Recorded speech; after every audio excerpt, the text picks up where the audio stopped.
प्यारे बच्चों, आज हम विचारक, विश्वास और इमारतें विषय के ऊपर अपनी कक्षा का कार्य आगे बढ़ाएंगे। आज के इस पाठ को हम लोग शुरू करें उससे पूर्व मैं अपना परिचय आप सभी को देता हूं। मैं डॉक्टर अनुराग शर्मा, प्रवक्ता इतिहास, विभिन्न ट्रिपोली शामिल।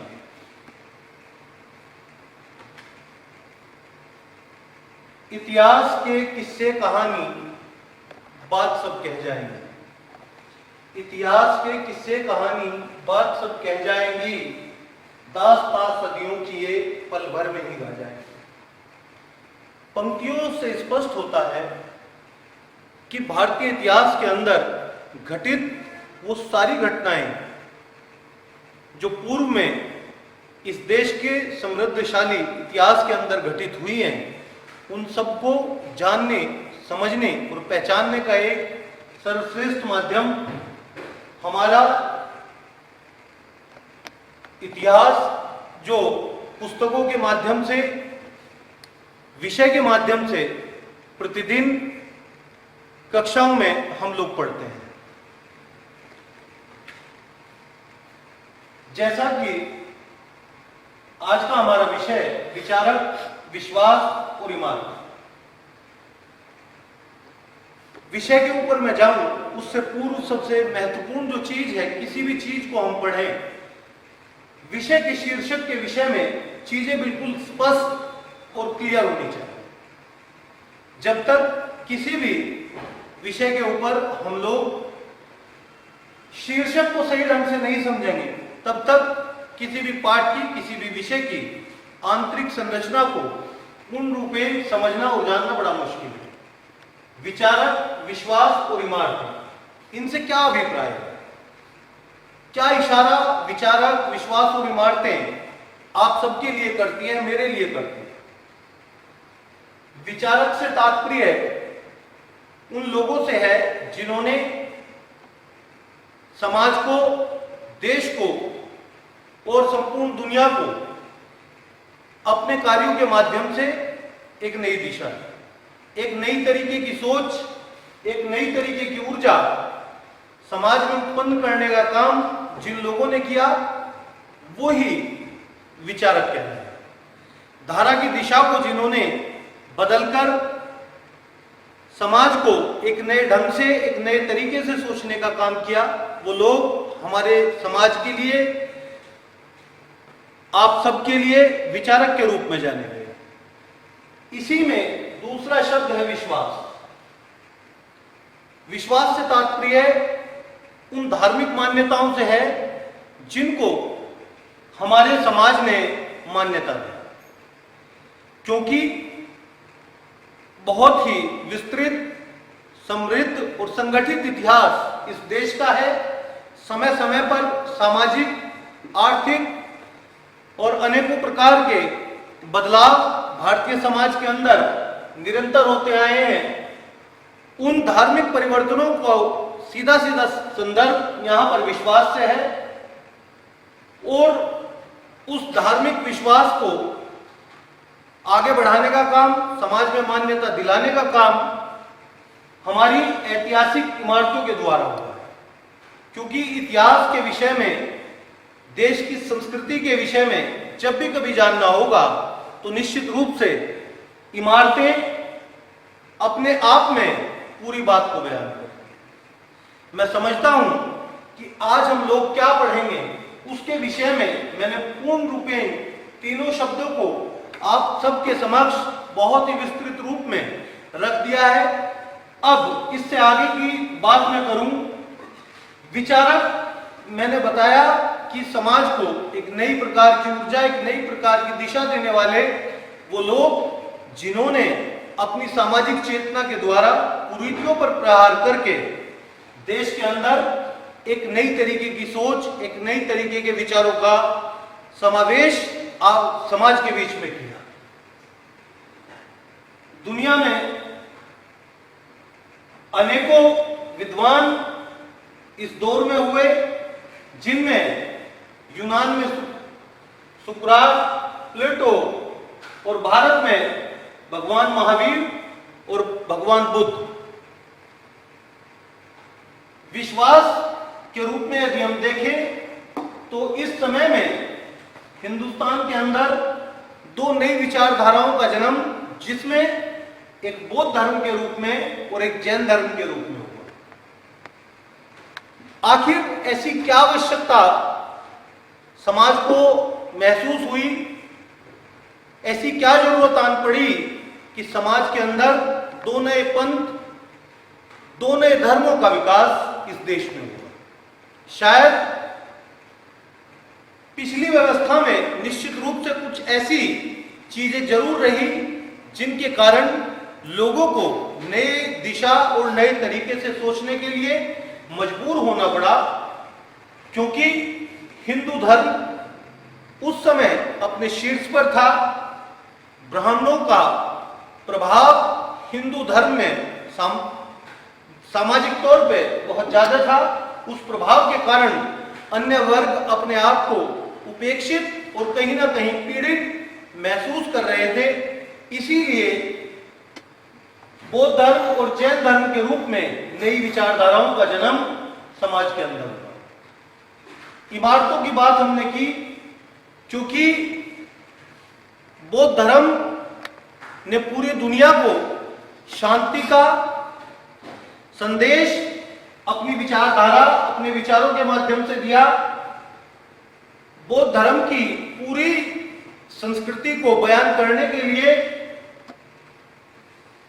इमारतों के रूप में सांची का स्तूप और अमरावती का स्तूप एक ऐसी ऐतिहासिक धरोहर भारतीय समाज के अंदर जो बताती हैं कि किस प्रकार का समृद्धशाली इतिहास हिंदुस्तान के अंदर रहा। मैं समझता हूं कि यहां तक कि सारा विषय आप सभी को बहुत ही अच्छे तरीके से समझ में आया होगा। आगे बढ़ते हैं, क्योंकि सांची का स्तूप या अमरावती का स्तूप एक ऐसी धरोहर के रूप में पूरी दुनिया के सामने थे, जिसमें पूरी दुनिया की उत्सुकता इस विषय पर थी कि इतने सुंदर इमारतें, इतना समृद्धशाली स्तूप किस प्रकार से बनना संभव है, और अगर संभव है तो क्या हम इसको अपने देश में भी स्थापित कर सकते हैं। इस विषय के ऊपर फ्रांसीसी लोगों में बहुत ही ज्यादा जागरूकता थी, उत्सुकता थी, जिसका प्रयास उन्होंने अपने यहां ले जाने के लिए किया। फ्रांसीसी और अंग्रेजों के द्वारा विशेष रूप से इच्छा प्रकट की गई कि जैसे तोरण द्वार सांची के स्तूप में बने हुए थे, उसी प्रकार के वो ही तोरण द्वार फ्रांस में और यूरोप के अन्य देशों में भी बने। लेकिन भोपाल के शासक, क्योंकि सांची का स्तूप मध्य प्रदेश भोपाल में स्थित है, उस समय के भोपाल के शासकों द्वारा, चाहे वो सुल्तान जहां बेगम हो या अन्य शासक रहे हों, उन सभी ने बड़ी होशियारी से, बड़ी चतुराई से फ्रांसीसी लोगों को और अंग्रेजों को तोरण द्वार की प्रतिकृति उपलब्ध कराई और उनको एहसास कराया कि ये बिल्कुल वही चीज है जिस प्रकार की इच्छा आप अपने देश में बनाने की करते हैं। बच्चों, क्या आप समझते हैं वास्तव में प्रतिकृति क्या होता है? देखिए, मैंने यहाँ बोर्ड के ऊपर मार्क किया हुआ है, प्रतिकृति से तात्पर्य होता है किसी भी चीज का एग्जैक्टली रेप्लिका होना। बिल्कुल आप उसकी जीरोक्स कहें, कार्बन कॉपी कहें, वो सभी चीजें प्रतिकृति कहलाएंगी। उस समय के जो भोपाल की शासक थी सुल्तान जहां बेगम, जिन्होंने विशेष रूप से सांची के स्तूप के रखरखाव के लिए, उसके अतिथिशाला के लिए राजकोष से धन उपलब्ध कराया, ताकि सांची के ऐतिहासिक धरोहर अपने रूप में मूल रूप में संरक्षित रहे। समय गुजरता रहा, लेकिन सांची का स्तूप अपनी बात, अपने गौरवशाली इतिहास को आज भी उसी प्रकार से हम सब लोगों के बीच में अपनी उपस्थिति दर्ज कराता है जितना आज से हजारों साल पूर्व। इस बीच जॉन मार्शल का भारत आना सांची के स्तूप और उस समय की शासकीय व्यवस्था के ऊपर जॉन मार्शल के द्वारा पूरा एक पुस्तक के माध्यम से विवरण उपलब्ध कराया गया, जिसमें सांची के विषय में, सांची के स्तूप के विषय में पूरी और मुकम्मल तफसील से जानकारी जॉन मार्शल के द्वारा उपलब्ध कराई। हालांकि इसके लिए जॉन मार्शल को सुल्तान जहां बेगम के द्वारा धन की उपलब्धता कराई, ताकि इतिहास को लिखने में जॉन मार्शल को आर्थिक रूप से कोई तंगी ना रहे और किसी भी प्रकार की कमी उसको महसूस ना हो। एक शब्द मुख्य रूप से यहां पे आया, तोरण द्वार। तोरण द्वार के विषय में बच्चों मैं आपको बताऊं, स्तूप क्या थे। स्तूप मुख्य रूप से एक विशेष प्रकार की संरचना और आकृति थी जो ऊंचाई पे स्थित एक स्थान पर गुंबदनुमा आकार में होती थी। उस गुंबदनुमा आकार के दाएं बाएं विशेष प्रकार के खंभे होते थे जो अपनी विशेष कलाकृति से सजे होते थे। उन खंभों को ही तोरण द्वार कहा है। आगे बढ़ते हैं। अमरावती का स्तूप उसी ऐतिहासिक धरोहर के रूप में अमरावती का स्तूप, जिसे महाचैत्य के रूप में भी जाना गया, भगवान बुद्ध के एक महान अनुयायी जिनका महत्वपूर्ण और निर्णायक रोल बौद्ध धर्म के प्रचार और प्रसार के लिए पूरी दुनिया में रहा, जिसको सबने माना कि सम्राट अशोक के द्वारा बौद्ध धर्म का प्रचार जितना पूरी दुनिया में हुआ उतना शायद किसी ने नहीं किया।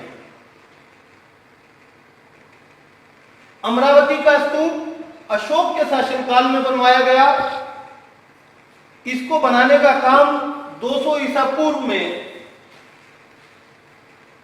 पूरा हुआ तथा स्तूप की नक्काशियां भगवान बुद्ध और उनकी शिक्षाओं से जुड़ी बातें उन स्तूप के ऊपर अंकित थी, क्योंकि निश्चित रूप से मेरा मानना है कि कोई भी विषय हो, कोई भी धर्म हो, कोई भी विचारधारा समाज के अंदर हो, तो वो निश्चित रूप से किसी न किसी एक तय मानक, तय सिद्धांत के आधार पर कार्य करती है।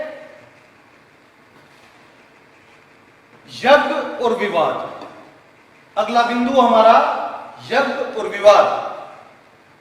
क्योंकि अलग अलग समय में, अलग अलग दौर में दुनिया के अंदर अलग अलग विचारों ने, अलग अलग विद्वानों ने अपनी उपस्थिति दर्ज कराई।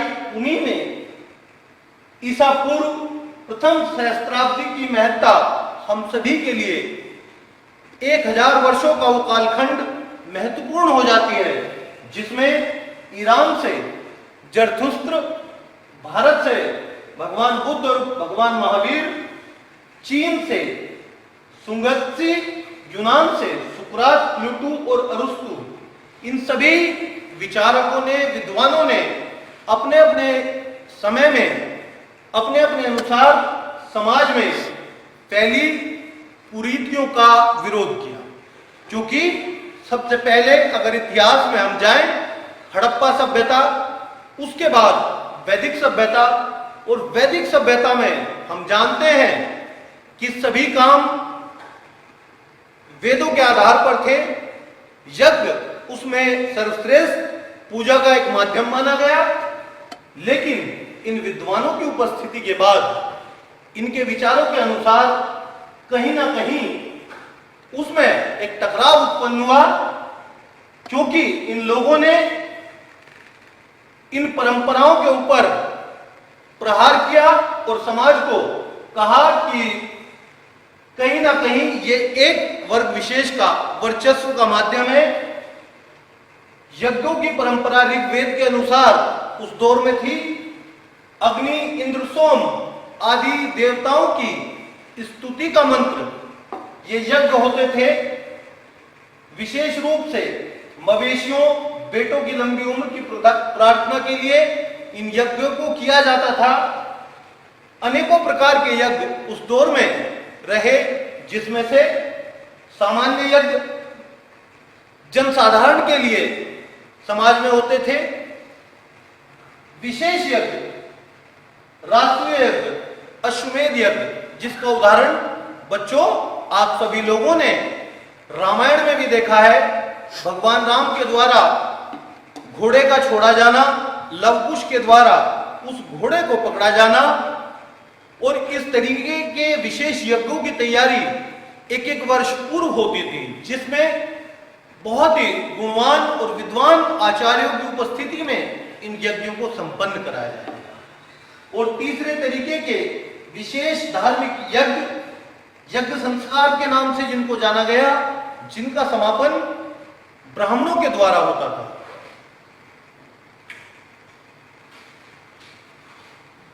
वाद विवाद और चर्चाएं अगले बिंदु पर हम जाएंगे।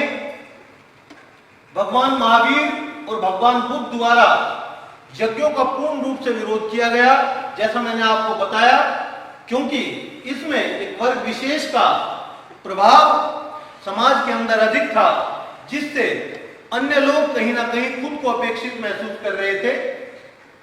जाति पाति का विरोध भगवान बुद्ध और भगवान महावीर के द्वारा किया गया। समाज को जागृत करने का काम एक शिक्षक के रूप में, एक विचारक के रूप में आप लोगों के द्वारा किया गया। आप लोगों के द्वारा तैयार आपके अनुयायी, जो आपसे जुड़े हुए विचार या विचारक थे, उन लोगों ने समाज के अंदर किया। क्योंकि भगवान बुद्ध को उपासना के प्रति उस समय में समाज के अंदर उपासना का सर्वश्रेष्ठ माध्यम प्रतीकात्मक रूप में माना गया, क्योंकि भगवान बुद्ध को स्वयं ज्ञान की प्राप्ति एक वृक्ष के नीचे हुई, इसलिए सांकेतिक रूप में पूजा के लिए इन सभी चीजों को उपासना का प्रतीक माना गया। बौद्ध धर्म दो रूप से काम करता था। दो प्रकार की विचारधाराएं बौद्ध धर्म में थी।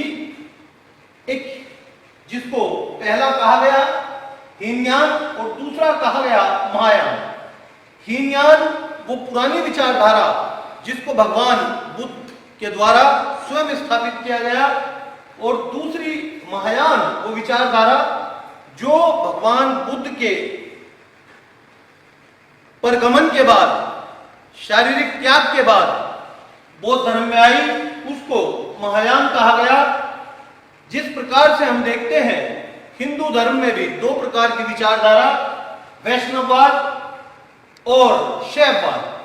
वैष्णववाद में हमने देखा कि समाज के अंदर भगवान विष्णु को आराध्य माना गया, और शैववाद के अंदर भगवान शिव को आराध्य माना गया। इस प्रकार से किसी भी धार्मिक विचारधारा के अंदर दो प्रकार के मतों का होना संभव है।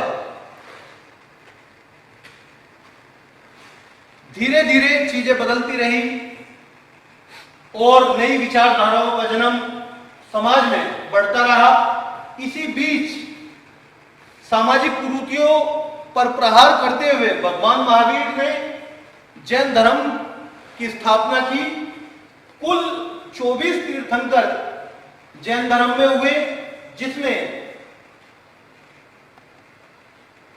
सबसे पहले स्वामी ऋषभदेव जी, 23वें तीर्थंकर पार्श्वनाथ जी, और 24वें तीर्थंकर के रूप में भगवान महावीर का जन्म हुआ। 540 ईस्वी पूर्व वैशाली कुंड ग्राम में आपका जन्म हुआ। बच्चों ध्यान से सुने, परीक्षा के लिहाज से भी ये सभी चीजें महत्वपूर्ण और निर्णायक है। आप लोग मेरी बातों को सुनने के साथ साथ आपसे मैं निवेदन करूंगा कि अपने हाथ में पेंसिल और नोटबुक जरूर रखें और जहां महत्वपूर्ण बात आए उसको आप अपनी नोटबुक के अंदर लिखें, क्योंकि सारी चीजें याद क्लास से निकलने के बाद नहीं रहती, इसलिए कुछ ना कुछ कॉपी के ऊपर आप अवश्य लिखें। इनके पिता का नाम सिद्धार्थ, माता का नाम त्रिशला और आपकी मृत्यु पावापुरी में हुई। आपके द्वारा अनेकों बातें समाज के अंदर रखी गई, जिसमें सबसे मुख्य रूप से बात थी विश्व के सभी जीवों में प्राण है। आपका मानना था कि कुर्सी, मेज या कोई भी निर्जीव वस्तु उसमें भी प्राण है, जबकि हिंदू धर्म में मान्यता थी कि केवल सजीव वस्तु में प्राण है। अहिंसा आपका मूल मंत्र था। आपने माना कि जीवों पर और प्रकृति के द्वारा, ईश्वर के द्वारा या जो भी चीज इस दुनिया में निर्मित है उसमें अहिंसा हमें माननी चाहिए, सभी के लिए जीवों पर दया की जानी चाहिए। और पुनर्जन्म को आपने माना कि व्यक्ति के कर्मों के अनुसार उसका अगला जन्म तय होता है। आपके द्वारा जैन धर्म के कुल 5 व्रत दिए गए, जिसमें 4 वेद 23वें तीर्थंकर के द्वारा दिए गए और 5वां व्रत भगवान महावीर जी के द्वारा दिया गया। 5 व्रत आपने बताए। वास्तव में प्रति हर एक व्यक्ति को अपने जीवन में इन व्रतों का पालन करना चाहिए। पहला व्रत हत्या ना करना, किसी को अकारण ही नहीं मारना चाहिए। दूसरा चोरी ना करना। तीसरा झूठ ना बोलना। चौथा ब्रह्मचर्य का पालन करना और 5वां संग्रह न करना। संग्रह से क्या तात्पर्य है? आप क्या समझते हैं कि संग्रह का वास्तविक अर्थ क्या है? संग्रह से तात्पर्य यहाँ पर यह है कि जितनी आपको आवश्यकता है उतना ही संग्रह आपको करना चाहिए। आवश्यकता से अधिक चीजों को इकट्ठा करना पाप के बराबर है। और 2 प्रकार से जैन धर्म में काम किया गया, श्वेतांबर और पीतांबर। वो लोग जो श्वेत वस्त्र धारण करते थे श्वेतांबर कहलाए, और वो लोग जो नग्न सांसारिक सुखों को त्याग कर सभी कष्ट, सभी मौसमों के कष्टों को झेल कर अपने शरीर पर अपने विचारों को समाज को देते थे, पीतांबर कहलाए। जैन धर्म के साथ साथ आप देखिए सामने बोर्ड के ऊपर जो स्लाइड बनी हुई है, बौद्ध धर्म का उदय। गौतम बुद्ध के द्वारा इस धर्म का उदय दुनिया में हुआ, इस विचारधारा का उदय हुआ। आपका पहला नाम महात्मा बुद्ध, बचपन का आपका नाम सिद्धार्थ। सभी बच्चे ध्यान से सुने और इसको लिखते रहे अपनी कॉपी के ऊपर। आपकी माता का नाम महामाया, पिता का नाम शुद्धोधन। राजसी सुखों के होने के बावजूद आपके द्वारा एक रात अलग अलग प्रकार के सुपना आपको आए, जिसमें सांसारिक विरक्ति आपको हुई। आपको स्वप्न में कभी बीमार व्यक्ति नजर आया, कभी एक वृद्ध व्यक्ति नजर आया, कभी एक लाश आपको नजर आई, कभी कोई सन्यासी नजर आया। अलग अलग प्रकार से आपने स्वप्न के माध्यम से चीजों को देखा और कहीं ना कहीं एक पीड़ा आपके मन में हुई कि आखिर इन सारी चीजों का जो मेरे पास है, जो राजसी सुख मेरे पास है, उनका क्या मोल मेरे जीवन में है, क्योंकि अंत में सब चीजें छोड़कर मुझे चले जाना है। तो वो सारी चीजों ने एक विरक्ति गौतम बुद्ध के मन में पैदा की,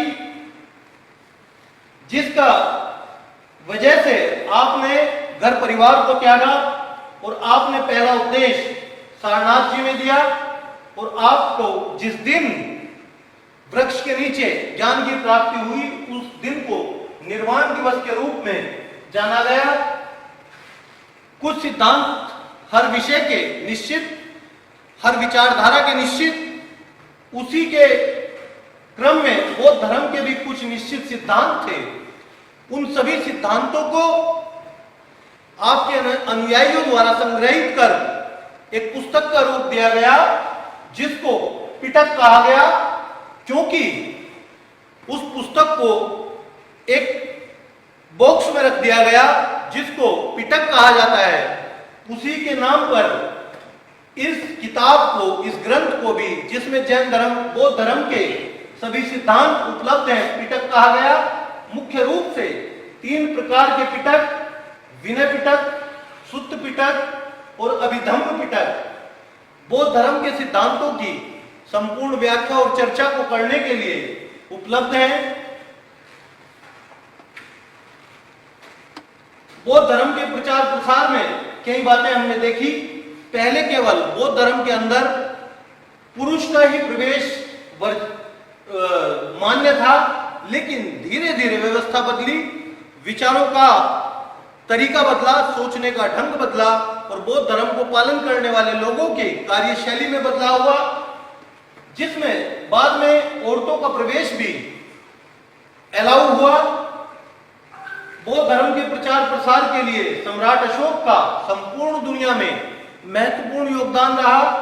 अपने पुत्र महेंद्र और पुत्री संघमित्रा को सम्राट अशोक ने बौद्ध धर्म के प्रचार और प्रसार के लिए श्रीलंका भेजा। बौद्ध धर्म के प्रकार हीनयान और महायान, 2 तरीके की शिक्षाएं, इन दोनों माध्यम से बौद्ध धर्म के विषय में उपलब्ध कराई गई। जिन मूल सिद्धांतों के ऊपर बौद्ध धर्म ने काम किया, शिक्षा विश्व अनित्य है और गतिमान है, पूरी दुनिया निरंतर चलती रहती है और इसको किसी में भी रोकने की सामर्थ्य नहीं। भगवान का होना अप्रासंगिक है, क्योंकि बौद्ध धर्म, ये हिंदू धर्म की मान्यताओं के अनुसार हम सब जानते हैं कि जो भी करता है वो ईश्वर करता है या भगवान करता है, लेकिन इसके विपरीत बौद्ध धर्म में माना गया कि जो कुछ करता है और समाज का निर्माण केवल और केवल इंसान करता है। किसी भी देश का पालक दयावान होना चाहिए, प्रजापालक होना चाहिए, प्रजानिष्ठ होना चाहिए और कर्तव्यपरायण होना चाहिए, ऐसा मानना बौद्ध धर्म का था।